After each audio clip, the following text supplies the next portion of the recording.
Perkenalkan, saya Gani Antafi Pananda selaku moderator dari kelompok sosialisme. Di sini kami akan membawakan definisi, ciri-ciri, kelemahan, kelebihan negara-negara serta tokoh dari sistem sosialisme ini. Pertama, saya akan membawakan maaf salah. Sebelum masuk ke materi, saya akan memperkenalkan kelompok-kelompok saya. Saya Gani Antafi Pananda, di sini saya Rian Akbar, saya Radin Farok, Saya Tiara Amelia Putri.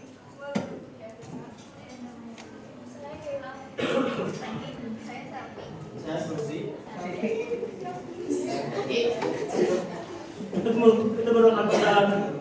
itu merupakan perkenalan dari kami.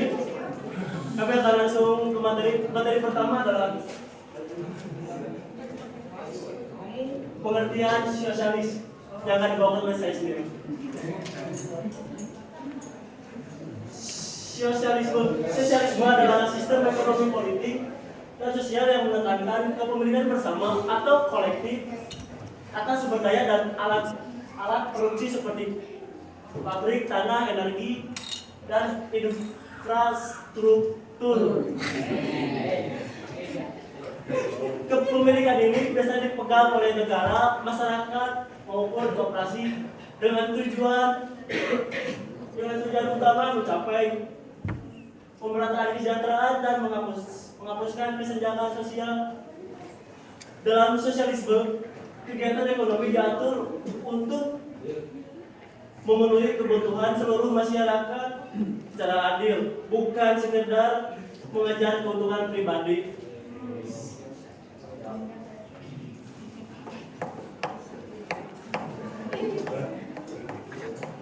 pengertian sosialisme dalam prinsip perbedaan dengan kapitalisme. Menjamin akses setara kebutuhan pokok, pendidikan, kesehatan, pekerjaan, dan perumahan. Prinsip utama. Pengertian sosialisme dalam prinsip dan perbedaan dengan kapitalisme. Menjamin akses setara kebutuhan pokok, pendidikan, kesehatan, pekerjaan, dan perumahan. Prinsip utama, kesejahteraan kolektif lebih penting daripada keuntungan individu. Distribusi kekayaan diatur agar tidak terkonsentrasi pada segelintir orang. Perbedaan dengan kapitalisme yang memberikan kebebasan penuh pada pasar dan menekankan kepemilikan pribadi. Kemajuan diukur dalam keadilan sosial dan kelayakan hidup seluruh warga, bukan hanya pertumbuhan ekonomi.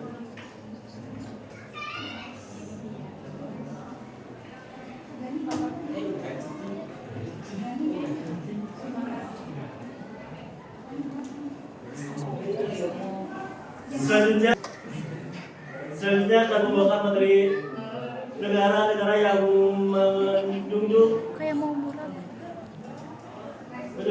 sistem sosialisme. Maaf, salah ingat.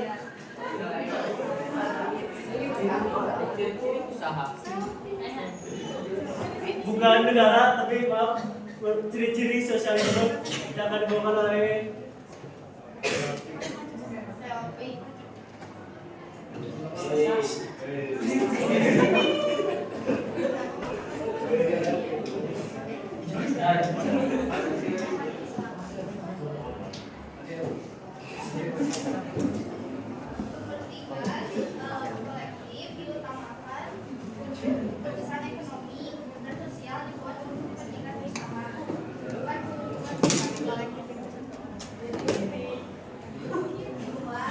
Kepemilikan bersama atas alat produksi, wisata, pabrik,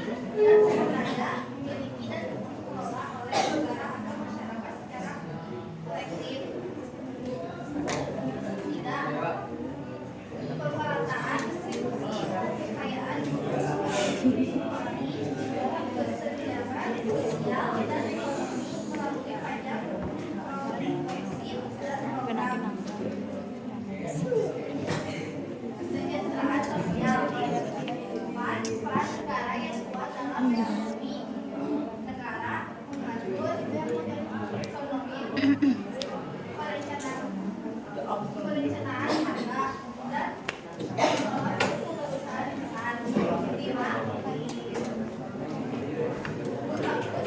kelas sosial tentang masyarakat tanpa perbedaan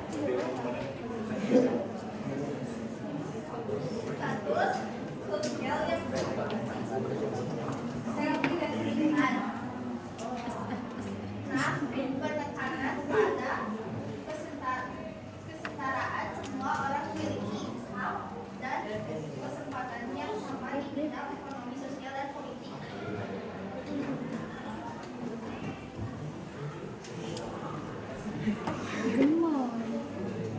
Itu merupakan ciri-ciri dari sosialisme. Selanjutnya merupakan kelemahan serta kelebihan sosialisme yang akan dibawakan oleh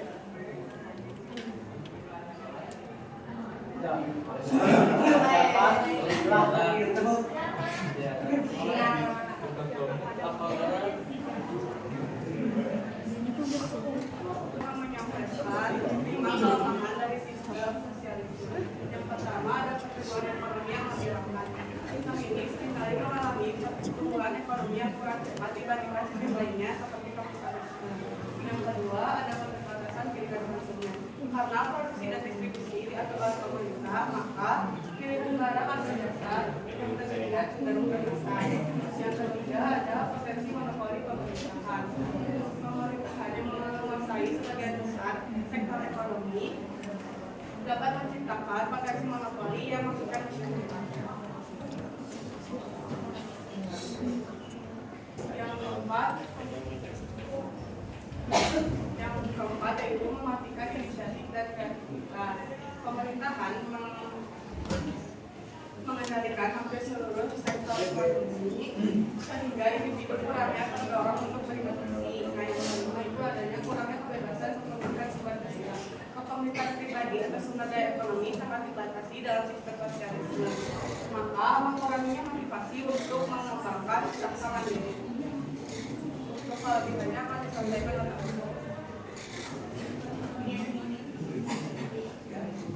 Yang pertama, penggunaan kesejahteraan supaya program bantuan tunai atau pembagian sembako untuk seluruh masyarakat miskin. Yang kedua, jaminan kebutuhan dasar, pendidikan gratis seperti sekolah dasar, BPJS Kesehatan, dan program rumah miskin. Ketiga, penghapusan eksploitasi, aturan upah minimum, mencegah tenaga kerja dieksploitasi. Yang keempat, kontrol negara untuk sektor strategis seperti PLN, BUMN, rumah sakit negeri. Yang kelima, stabilitas sosial dan ekonomi, operasi pasar beras underground untuk menjaga harga tetap stabil. Karena produksi berdasarkan kebutuhan, produksi gratis untuk kesehatan masyarakat bukan sekedar kebutuhan. Yang ketujuh, penuntasan kemiskinan. Program Keluarga Harapan PKH, Kartu Indonesia Pintar KIP, subsidi listrik untuk masyarakat miskin.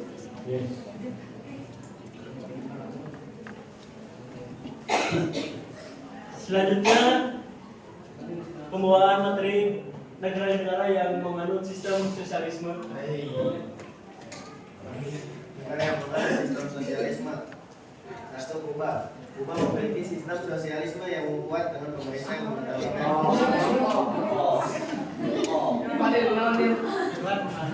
Kalau cerita nih Tiongkok yang meskipun dalam melakukan reformasi ekonomi dan politik ini pada kapitalisme Tiongkok memiliki sistem pemerintah yang kuat atas sektor strategis seperti energi, transportasi, dan keuangan. Negara yang menganut sistem sosialisme kedua, Kuba. Kuba memiliki sistem sosialisme yang kuat dengan pemerintah yang mengendalikan sebagian besar sektor ekonomi, termasuk kesehatan dan pendidikan yang gratis untuk semua warga negara. Kemudian ada Vietnam juga menganut sistem sosialisme dengan ekonomi pasar yang diatur oleh pemerintah. Pemerintah Vietnam memiliki kontrol atas sektor-sektor strategis seperti perbankan dan energi. selanjutnya ada Korea Utara. Korea Utara adalah salah satu contoh negara yang paling ketat menganut sistem sosialisme dengan pemerintah yang mengendalikan semua aspek ekonomi dan kehidupan masyarakat. Yang selanjutnya ada Venezuela. Venezuela juga memiliki sistem sosialisme yang kuat dengan pemerintah yang mengendalikan sektor-sektor strategis seperti minyak dan gas. Selanjutnya ada tokoh yang menjadi pelopor dari sistem sosialisme.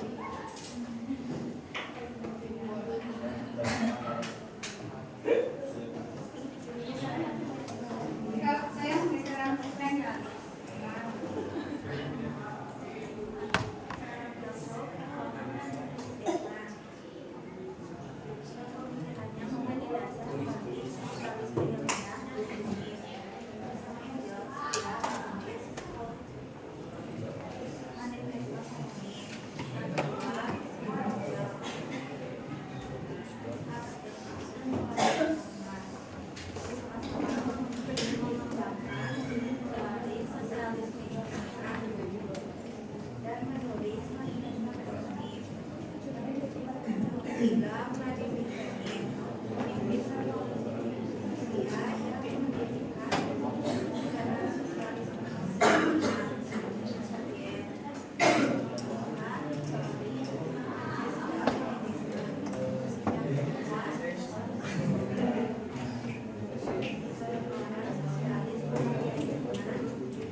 Itu merupakan materi dari kami. Kami akan membuka sesi tanya jawab.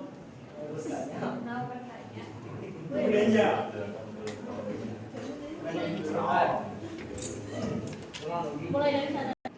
Izin memperkenalkan diri, nama saya Bulan.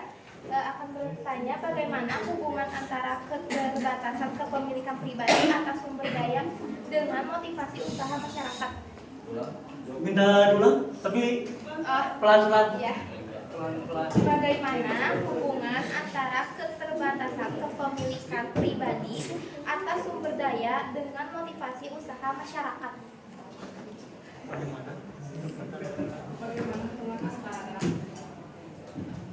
Antara keterbatasan kepemilikan pribadi. Keterbatasan kepemilikan pribadi dengan sumber daya atas sumber daya dengan motivasi usaha masyarakat.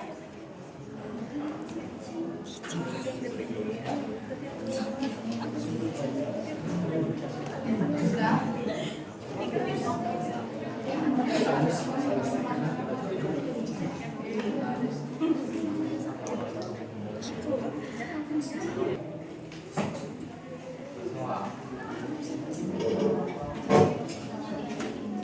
Izin memperkenalkan diri, nama saya Diana Putri. Saya ingin bertanya mengenai apa peran pemerintah dalam sistem sosialisme. Perkenalkan, nama saya Kinan Naya Maulani. Nah, mau izin bertanya, kan kepemilikan saya dipegang sama pemerintah negara atau koperasi. Nah, tujuannya tuh biar nggak ada kesenjangan sosial. Nah, gimana sih cara biar nggak terjadi kesenjangan sosial?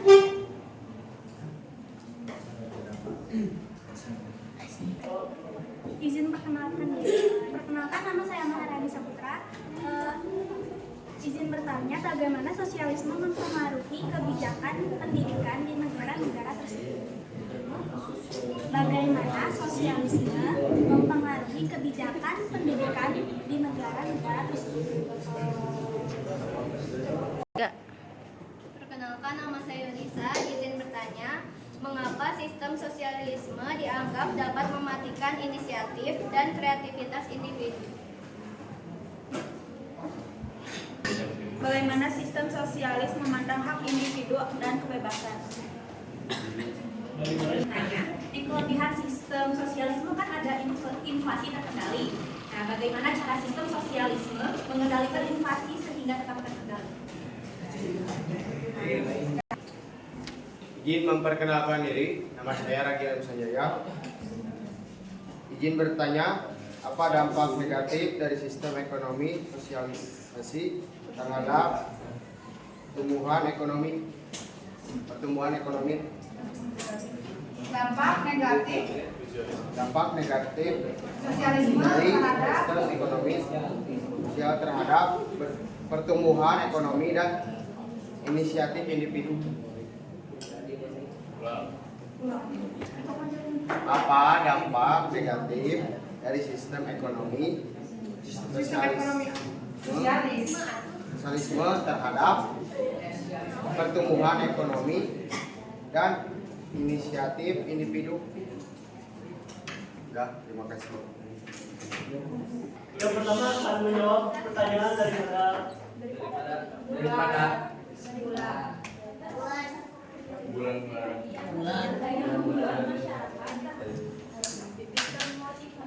Motivasi untuk bekerja bersaing dan berinovasi agar kebutuhan tetap terpengaruhi. Sekaligus keterbatasan kepemilikan pribadi akan sumber daya membuat masyarakat termotivasi untuk bekerja bersaing dan berinovasi agar kebutuhan tetap terpenuhi.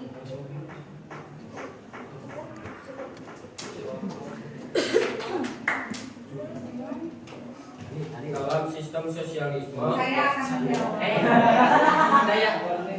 saya Rian akan menjawab pertanyaan dari keluarga. Dalam sistem sosialisme, peran pemerintah adalah menguasai dan mengelola sumber daya penting untuk kepentingan bersama, mengatur distribusi hasil produksi agar adil dan merata, menjamin kesejahteraan masyarakat melalui layanan publik, pendidikan, kesehatan, dan lain-lain. Mengendalikan ekonomi supaya tidak hanya dikuasai individu atau kelompok tertentu.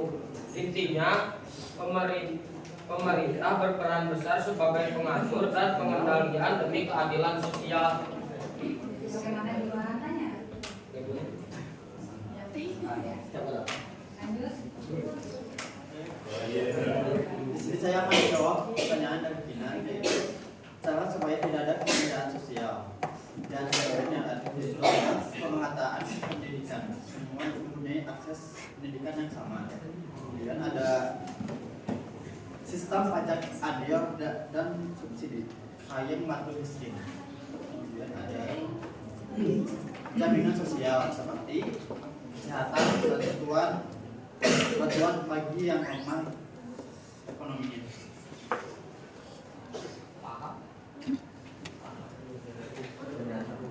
Bagaimana Gina?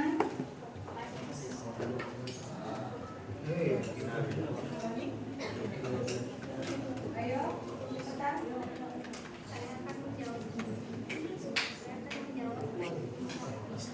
Yang terakhir.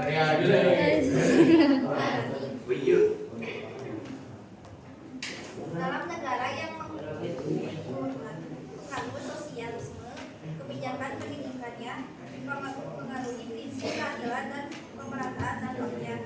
Pendidikan dikelola negara cuma swasta, karena membuat supaya semua masyarakat bisa sekolah. Kurikulum seragam menanamkan nilai bersamaan dan gotong royong. Pemerataan proses tidak ada perbedaan biolog antar kota dan desa, dan industrialisme membuat pendidikan yang merata, dijangkau dan diarahkan untuk kepentingan bersama, bukan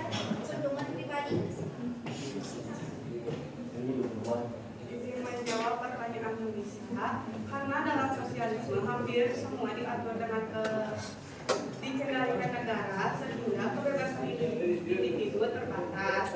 2. Tidak ada persaingan. 3. Fokus pada kepentingan kolektif.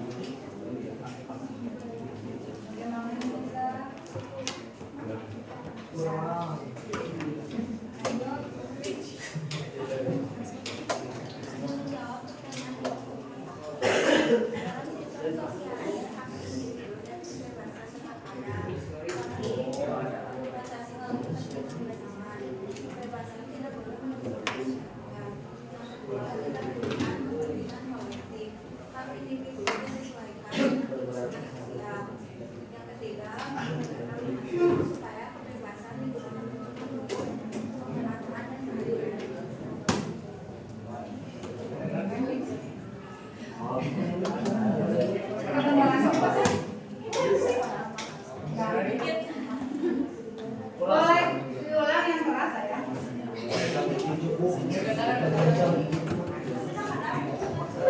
Enggak, karena kan direkam sama keras.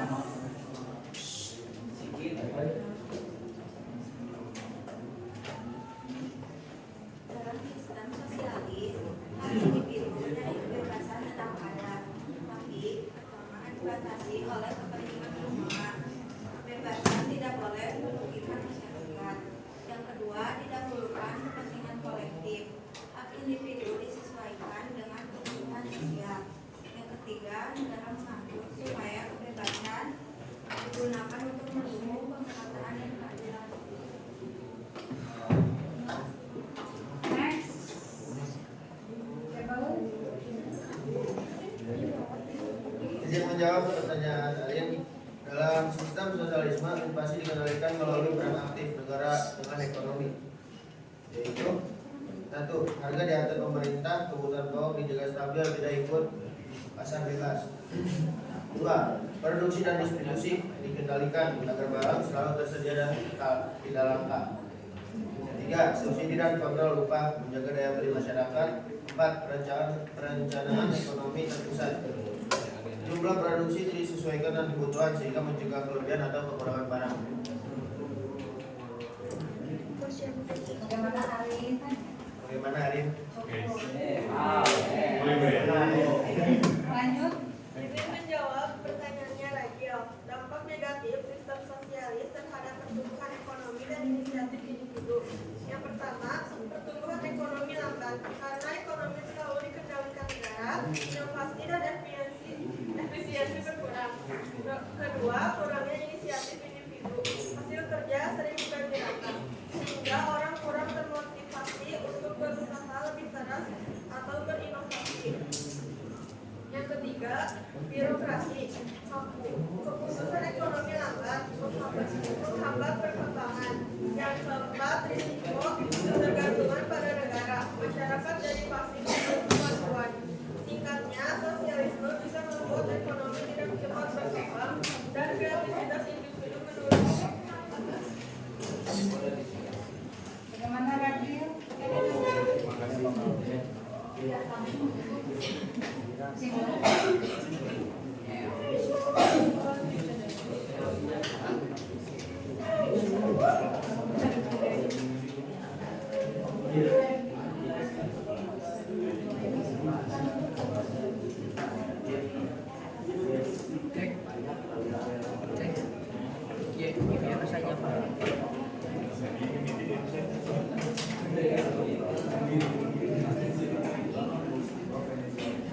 Sama Rozi dikendalikan dari HP. Bisa pakai apa? Ada batu buat di remote.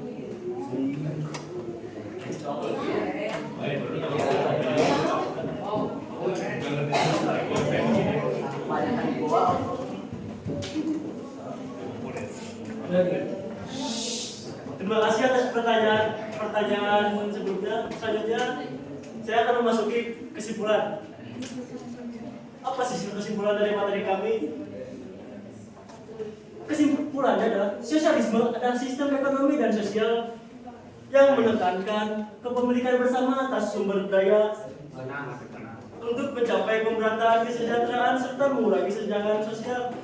Sistem ini memiliki kelebihan seperti tercapainya keadilan sosial, jaminan kebutuhan dasar, dan stabilitas ekonomi. Namun juga ada kelemahan berupa pertumbuhan ekonomi yang lambat, keterbatasan pilihan, serta kurangnya dorongan untuk berinovasi. Beberapa negara yang menganut sosialisme antara lain adalah Tiongkok, Kuba, Vietnam, Korea Utara, serta Venezuela.